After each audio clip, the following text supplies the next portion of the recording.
Halo guys, Assalamualaikum warahmatullahi wabarakatuh. Kembali lagi di channel kami, Lail 99 Channel. Seperti biasanya, pada kali ini saya akan membahas masih seputar aplikasi pinjaman uang online nih teman-teman. Nah, yang saya akan bahas kali ini adalah aplikasi pinjaman uang online UKU, yang mana kita sudah telat bayar selama 361 hari, atau kurang lebih 1 tahun. Nah, apa sih resiko galbay di UKU selama 1 tahun ini? Berapa sih biaya dendanya, dan apa sudah ada debt collector datang ke rumah?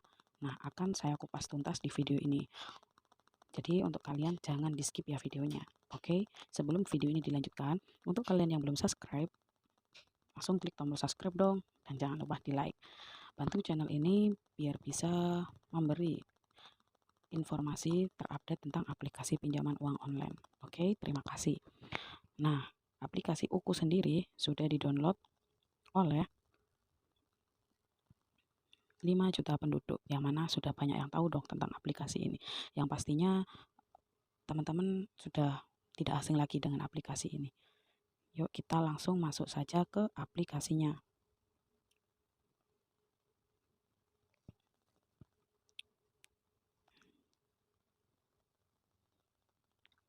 Nah, ya teman-teman, kita coba masuk dulu.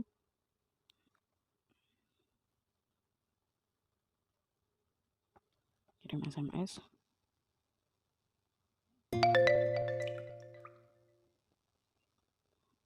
Empat satu 5153.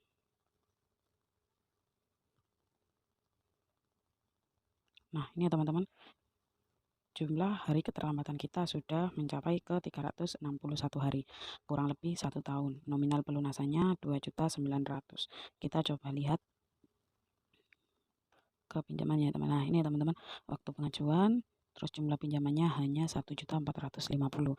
Durasi pinjamannya 30 hari.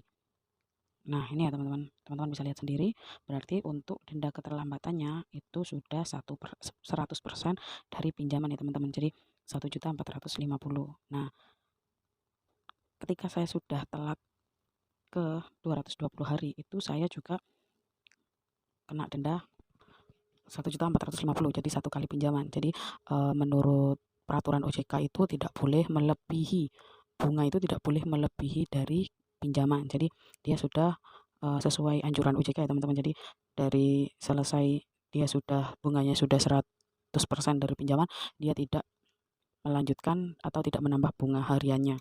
Jadi pada saat saya telat 222 hari itu bunganya sudah 1.450.000. Nah, sekarang ketika saya sudah telat 361 hari itu, dendanya masih sama 1.450.000. Jadi dia sesuai kriterianya OJK, tidak seperti aplikasi yang lainnya. Dia setiap harinya itu denda hariannya itu ada gitu ya teman-teman, meskipun sudah 100% sudah sama kayak pinjamannya, itu dia masih tetap berjalan gitu ya teman-teman. Nah, untuk aplikasi UKU sendiri ini, dia ketika sudah 100% bunganya, dia sudah tidak melanjutkan bunga hariannya. Jadi yaitu yang harus kita lunasi gitu ya teman-teman.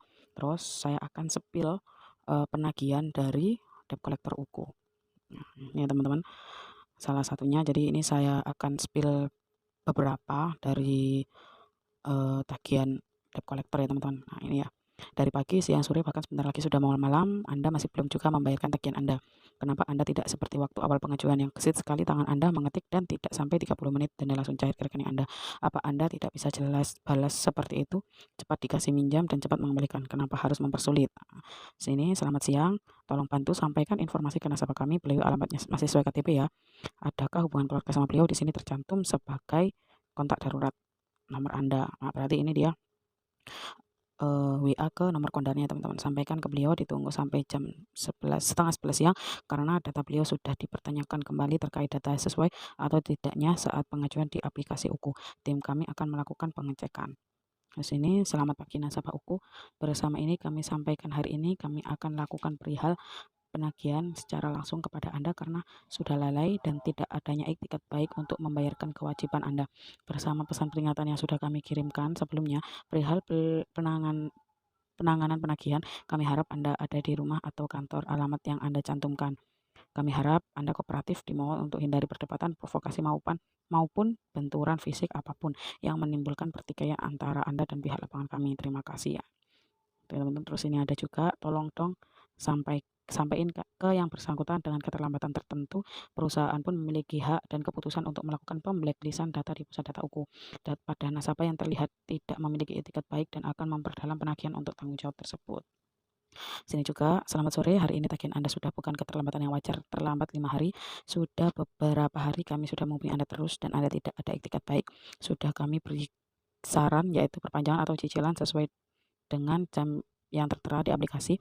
Jika sampai jam 18.10 sore ini tidak ada pembayaran juga, berarti memang Anda sendiri tidak ada niat untuk melakukan pembayaran hari ini. Juga jika belum masuk pembayaran, data Anda nantinya akan langsung kami proses ke pihak penagihan lapangan. Segera bayarkan tagihan di hari ini, jangan coba-coba menghindar UKU. Nah, ini ya teman-teman, terus saya sarankan untuk teman-teman jangan pernah melakukan perpanjangan. Karena apa? Melakukan perpanjangan itu tidak mengurangi pinjaman. Jadi jangan pernah melakukan perpanjangan. Nah, itu ya teman-teman, chat dari debt collector yang ke peminjam maupun ke kondar yang telah didaftarkan. Nah, seperti itu.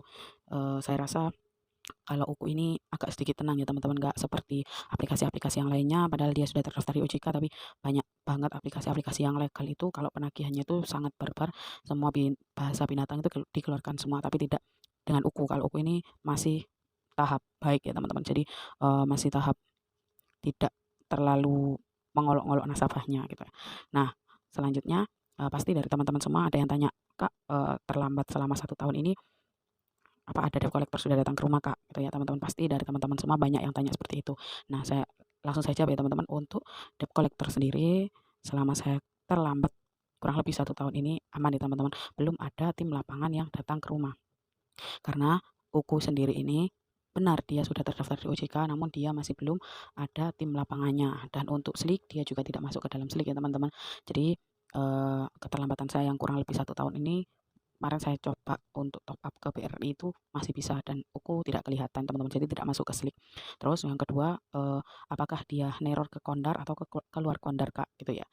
Nah, untuk saya pribadi dan untuk teman-teman yang sharing ke saya itu, UKU sendiri ini kalau ke kondar itu pasti tidak mungkin tidak, itu hal yang wajib, hal 100% wajib harus dilakukan. Soalnya kan kalau misalnya kita dihubungi tidak aktif ataupun tidak membalas, dia akan langsung ke kondar yang kita daftarkan. Jadi untuk teman-teman yang merasa kondarnya masih aktif, kondarnya masih pakai nomor aktif, eh, diusahakan untuk nomor itu kita kita kasih tahu, kita nomornya kita jadikan kondar. Jadi untuk dia nanti biar bisa memblokir atau tidak membalas chat-chat dari debt collector, karena kalau misalnya dibalas gitu ya teman-teman, itu nanti dia malah makin menjadi-jadi. Jadi usahakan kalau misalnya nanti kontennya ada yang aktif terus ada yang ngechat menagih tagihan, langsung diblokir aja. Soalnya kalau ke kondar itu nggak terlalu lama, nggak seperti ke kita yang punya hutang di aplikasi UKU gitu ya teman-teman. Terus untuk Galbay 1 tahun ini apakah ada resiko ke aplikasi rawatan seperti Akulaku,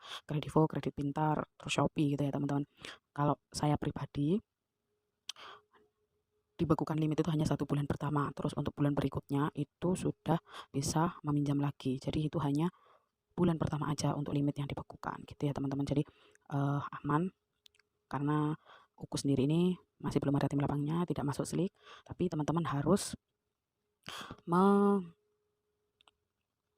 kontaknya itu harus diamankan terlebih dahulu teman-teman, harus mengamankan kontaknya, karena kita kan tidak pernah tahu ya aplikasi pinjol itu meskipun dia sudah terdaftar di OJK, kita tidak bisa 100% percaya bahwa dia tidak akan menyadap yang ada di handphone kita, karena ada beberapa aplikasi itu yang meminta akses untuk ke log panggilan, ke kontak maupun ke galeri. Jadi yang legal pun ada yang meminta akses seperti itu. Jadi untuk teman-teman saya sarankan untuk amankan kontak, disamarkan kontaknya dengan kontak samaran yang aktif gitu ya teman-teman. Jadi menjaga-jaga sedia payung sebelum hujan. Jadi nanti misalnya dia ada sebar data, dia sebar datanya itu bukan ke kontak real kakak-kakak, jadi ke kontak samarannya. Jadi saran saya ditimpa dengan kontak samaran. Nah, saya ada kontak samaran, jadi nanti bisa langsung chat ke admin, ada yang free dan juga ada yang berbayar. Tapi kalau untuk yang free itu saya sarankan hanya untuk orang-orang yang kontaknya sedikit, yang kurang lebih ada 10 atau 20, soalnya kontak yang free itu hanya berisi 30 kontak. Jadi takutnya kalau misalnya kontaknya kakak ada 50 atau 100 lebih, itu nanti yang kontak samarannya itu tidak menimpa atau tidak menyamarkan kontak-kontak real Kakak. Jadi saya sarankan untuk yang berbayar, dan berbayarnya itu harganya terjangkau kok teman-teman. Jadi nanti bisa ditanyakan ke adminnya, nanti bisa diarahkan, bahkan bisa dibimbing untuk biar tidak sampai sebar data gitu teman-teman. Jadi nanti di bawah saya kasih nomor admin, nanti bisa langsung chat ke nomor admin biar adminnya yang mengarahkan. Nah, untuk konsultasi atau arahan itu tidak ada biaya apapun ya teman-teman, jadi free. Terus nanti teman-teman juga bisa masuk grup juga, jadi bisa sharing sama teman-teman yang mengalami hal serupa. Jadi nanti di sana kita bisa saling menguatkan, bisa saling bisa saling sharing gitu biar kita tidak merasa sendiri ya. Oke teman-teman, segitu aja video dari saya. Terima kasih yang sudah menyimak video ini dari awal sampai akhir. Jangan lupa di-subscribe, di-like, dan di komen ya teman-teman. Wassalamualaikum warahmatullahi wabarakatuh.